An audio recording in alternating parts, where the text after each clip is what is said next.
Olá, você que está entrando aí no canal O Mundo da História, seja bem-vindo. Se você for assinante ou se você for visitante, eu sou o professor Edivaldo Júnior e vamos dar mais uma continuidade a uma videoaula. Hoje falando sobre a República da Espada.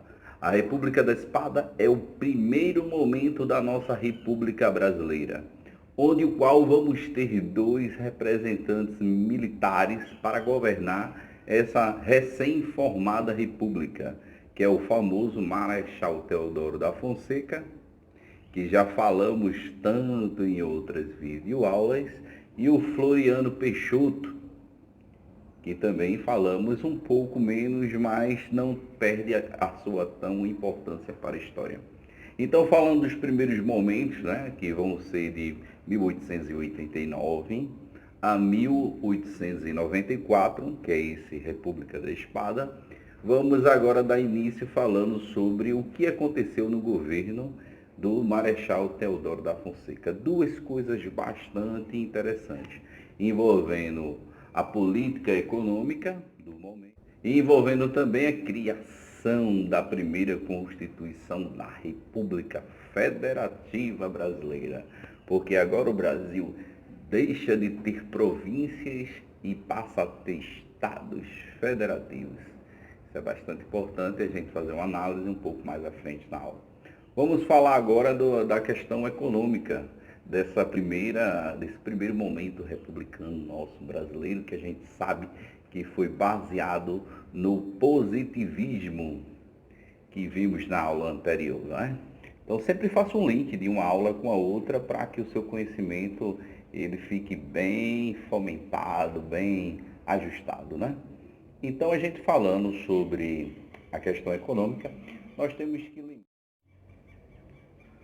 falando desse momento aí da economia, né, temos que lembrar de uma figura bastante presente nesse momento, que é o primeiro-ministro da República, não é, do governo de Deodoro da Fonseca, que vai ser o Rui Barbosa.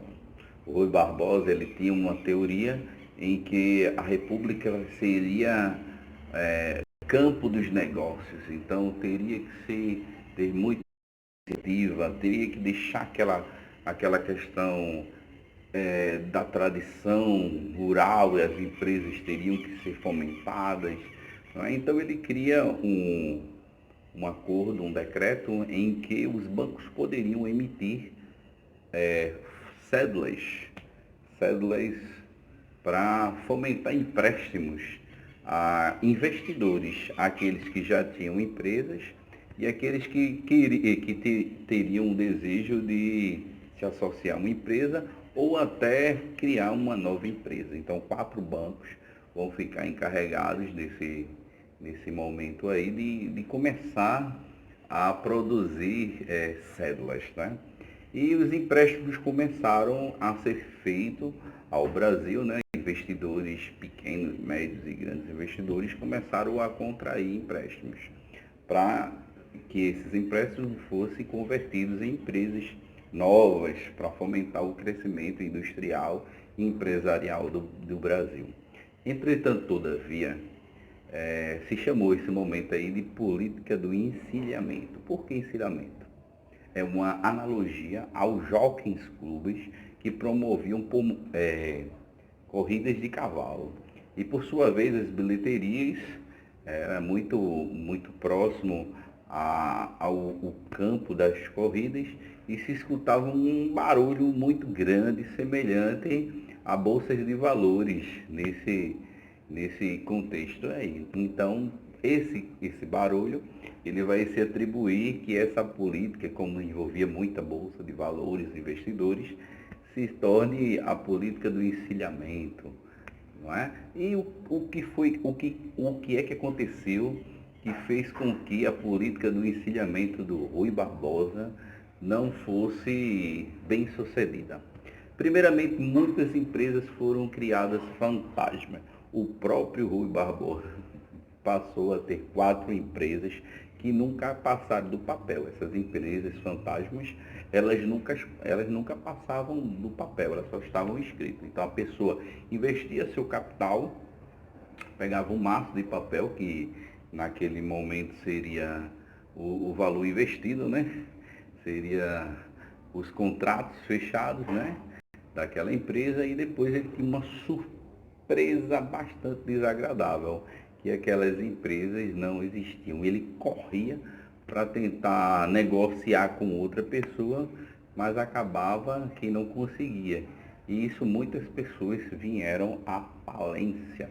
Não é à toa que a política do encilhamento, né, ela trouxe consigo a demissão, não é, a demissão do ministro Rui Barbosa, que em 90 ele já não fazia mais parte do governo. Então essa foi um fator trágico do começo da nossa república, a política do encilhamento, esse famoso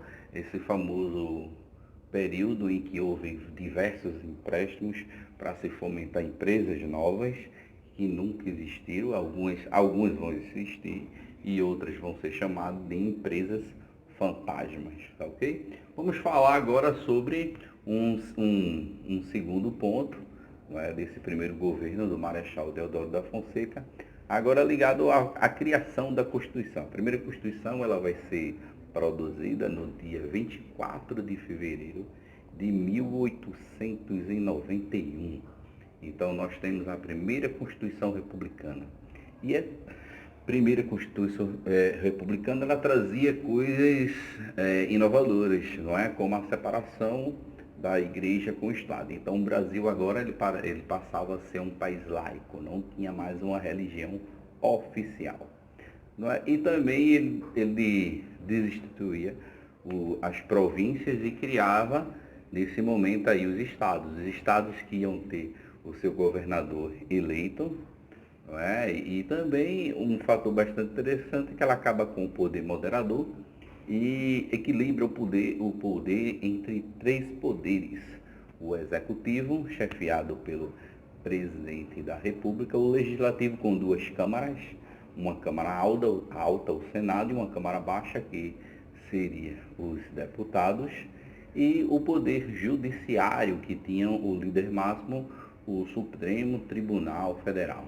Então agora o Brasil tem três poderes com harmonia e equilíbrio, diferente de um poder que mandava em tudo, que era o poder moderador, que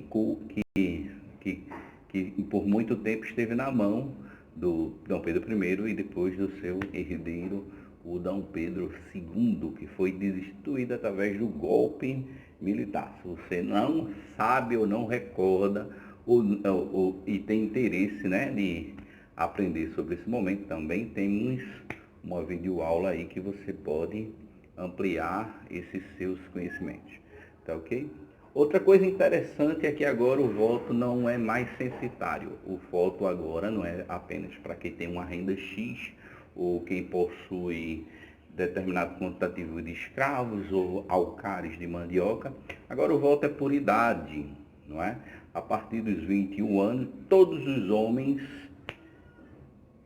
abre aspas, podem votar. Por que abre aspas? Porque os padres ficaram fora, não é? Os mendigos ficaram fora, os frades ficaram fora também dessa votação, e os praças, que é composto dos militares, de soldado a sargento.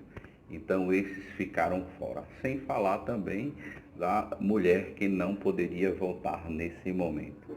Mas já é uma certa evolução no campo eleitoral, não é? A gente sabe que essa primeira república ela foi através de voto indireto.